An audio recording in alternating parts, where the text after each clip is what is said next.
kan utsur na sanyum na kinyer kadakhopat haloding penmisur smusu jer kamaryang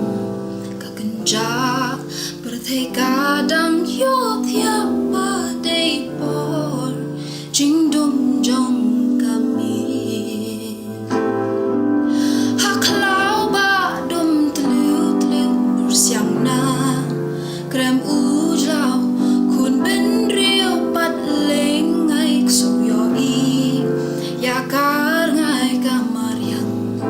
kakenja berthei kanang yo thiapa dei por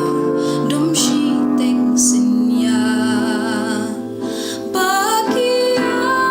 bagi kang ya jing dum bagi shlan ka yong ye haga por pa sin ya ki khot ya jing shai pa kan wan ya jing dum ba kan shai na mar ki sheting ya jing dum jong kami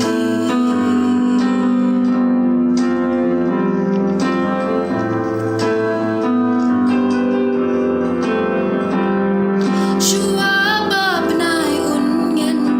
pun ya kami kisur jom kamar yang ya jing shai ki kersiu jing kermen ki ai ka step ka wan pai meng isa shi sin ka ai jing shai bagi kang ya jing dum bagi shlan ka yong yen haga por ba sen ya ki khot ya jing shai ba kan wan ya jing dum ba kan shai na mar ki shakti ya jing dum jong kami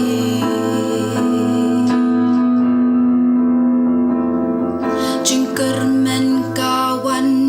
ba uyar ugen i ya kasngi palang sa shi sin ban